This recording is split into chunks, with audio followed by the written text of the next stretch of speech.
Bonjour, deuxième vidéo pour les terminales L sur l'existence et le temps. Euh, la première a été coupée parce que je n'avais pas assez de mémoire, c'est pas grave.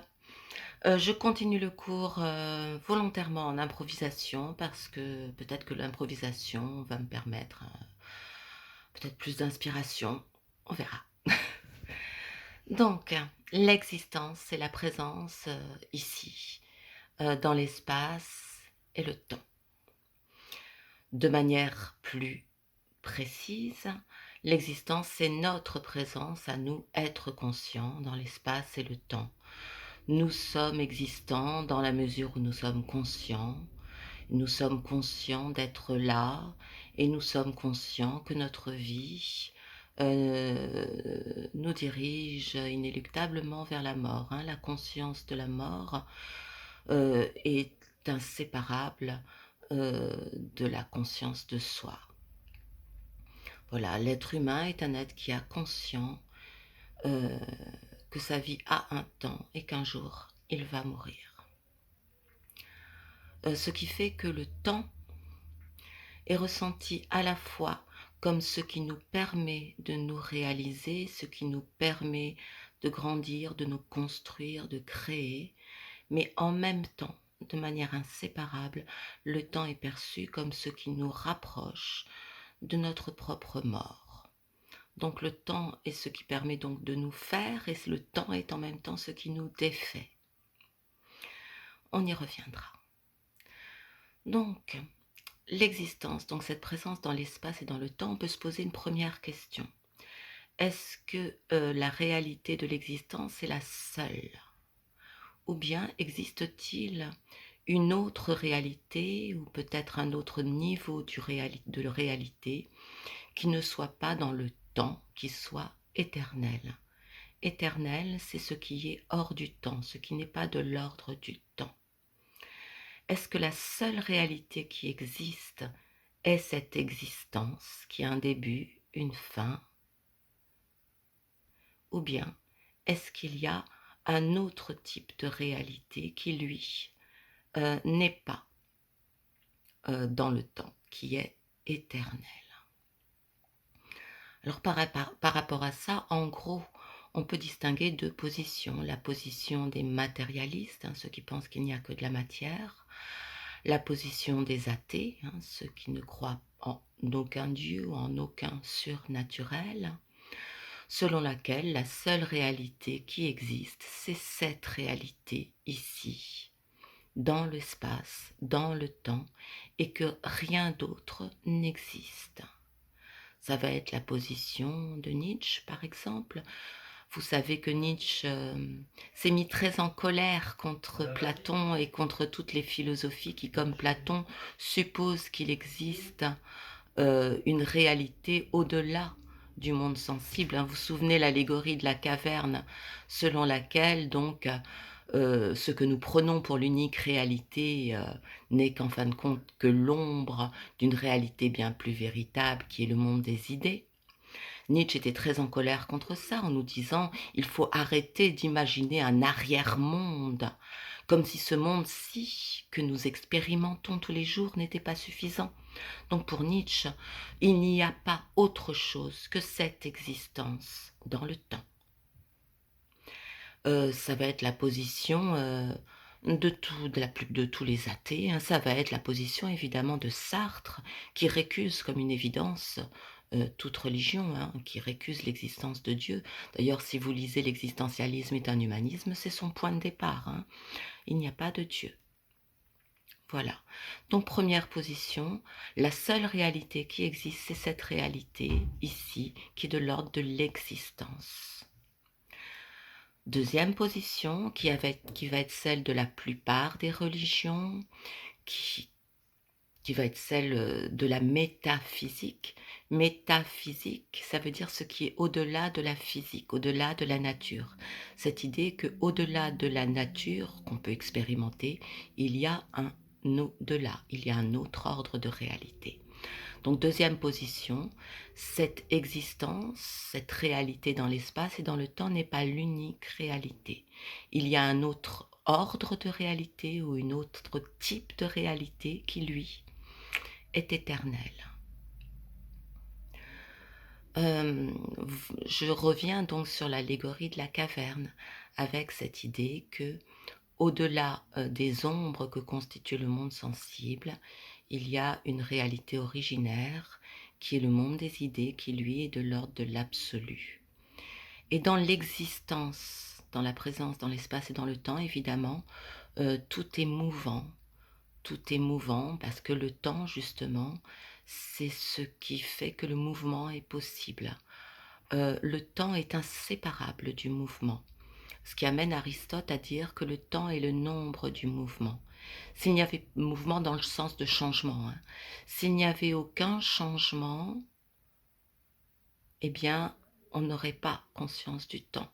Et s'il n'y avait pas conscience du temps, on ne pourrait avoir conscience d'aucun changement. Un temps et changement sont inséparables. On pourrait définir, quoi qu'on peut pas, c'est pas une définition qui est suffisante. On va voir que c'est très difficile de définir le temps, mais si on va en donner une définition première, on pourrait définir le temps comme ce mouvement par lequel le présent devient passé et l'avenir devient présent. C'est ce mouvement perpétuel par lequel, sans arrêt, tout s'écoule.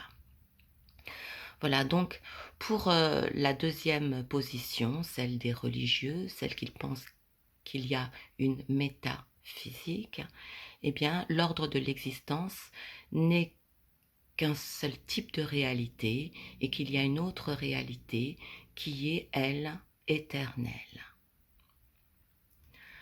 Alors, quel serait donc le lien entre cette réalité de l'existence dans le temps et la réalité éternelle? Alors, pour certains, cette réalité de l'existence n'est qu'une illusion de la conscience, et que si on travaille à essayer d'enlever les illusions, on va accéder à la conscience de l'éternel. Autrement dit, l'éternel n'est pas une autre réalité, mais elle est la véritable réalité, non séparée, mais simplement nous serions comme dans une illusion, comme dans un rêve, et si on enlève les voiles de l'illusion, on peut toucher dans notre être même à l'éternel. Ça va être un peu la position des bouddhistes, hein. Vous vous souvenez, pour les bouddhistes, la véritable réalité est de l'ordre de l'unité, où rien n'est séparé, hein, c'est ce qu'on appelle la vacuité. Sauf que parce que nous sommes conscients de nous, de notre ego, nous avons l'illusion, une illusion de la conscience, d'être séparés. Mais si on enlève cette illusion, la véritable réalité, c'est que tout est un. Et voyez, et donc 100 ans, hors du temps.